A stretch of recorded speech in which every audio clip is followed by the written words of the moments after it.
Mike and Tom are registered with Stewart Partners Global Advisory LLC. Common Sense Finance with Mike Wiginton and Tom Farrell of HL Wiginton Capital Management, an independent investment and financial planning firm in downtown Jasper. Mike is a chartered financial analyst charter holder, and Tom is a certified financial planner professional. They are here to discuss and give their thoughts on current financial and economic matters. Now, with Common Sense Finance, here are Mike and Tom.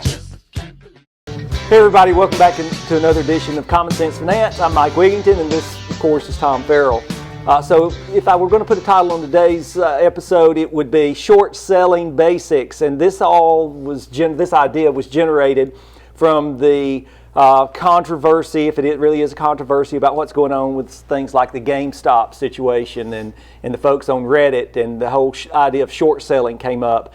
And you know, short selling's been around forever. It's not a new idea, and we're going to have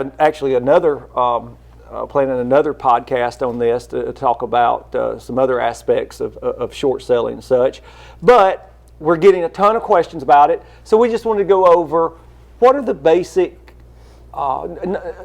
ideas and tenets of short selling, not into any great detail or calculus, but just the very basic components.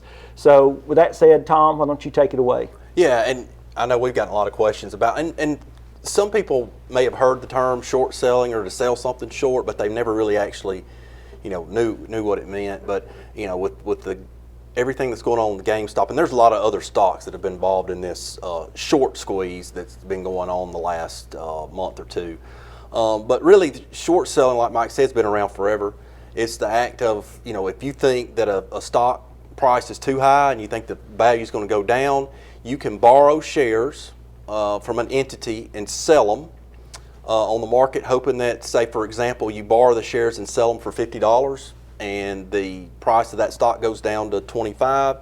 You buy them back and replace those shares to the person that you borrowed them from, and you have a profit of $25 a share. And a lot of people don't even know that that's one of the things. They don't understand that when they open a brokerage account, no matter where it is, right, whether it's an online brokerage account or not, that they actually, that's in the agreement there, that they're actually that they're actually agreeing to have their shares lent out by the custodian. Right. And the mechanics of how that works is the person that loans the shares out, they're not concerned about the price of the shares. If it's 100 shares, all they want is their 100 shares back at some point in the future, and the price difference is where people are trying to make a profit off of that real quick. So what happened with GameStop, and there's a lot of others, but we'll just focus on GameStop, is back in late last year, there were some changes to their company structure. Some new board members were put on, and a lot of people were excited about buying GameStop stock, so they started purchasing stock. And at the same time, there were some hedge funds with a lot of capital behind them that started shorting GameStop. So there was kind of a rallying cry on Reddit. You've probably seen or read something about Wall Street Bets, the site and so they rallied all these people, tens of thousands. I think there may be even over 1 million followers on there. So they got together and decided, we're going to start buying as much GameStop as we possibly can to try to bid the price up and force these people that have short positions in GameStop to start covering their positions, meaning going out and buying those shares back to cover their short positions. And when doing that, it's going to drive the stock price up even further. So it went from, upper teens, the price of GameStop back in January, to I think it got up over $500 at one point. Because of people buying it and the hedge funds having to cover their short positions. So it was kind of a mania there for a short period of time. I think now, today is February the 4th.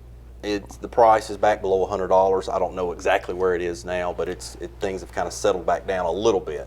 Well, on the whole idea as far as the short selling, I think probably everybody's heard the old adage, buy low, and sell high. Right. And the whole short selling is that in reverse. I'm going to sell high and buy low. Okay, I'm just doing the selling first. Right. And so, I don't. There's nothing to it. It actually goes toward making markets more efficient.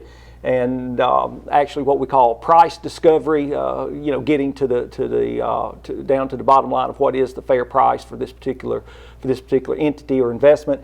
And I actually think it's healthy, but we're going to save that for another podcast. Right, and this is part 1 of 2, so we're going to follow up with it. And we've also got a lot of questions about, is it right what they're doing, how they're shorting the stock, and how they're piling on and trying to drive the price down.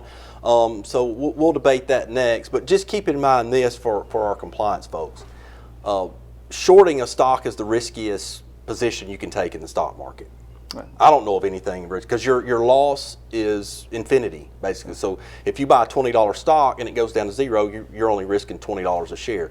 If you short a stock and it goes up, theoretically it can keep going up, yes. and your losses are unlimited. So for our compliance folks, for anybody that's watching, so that's all I have. All right, so we'll see you next time.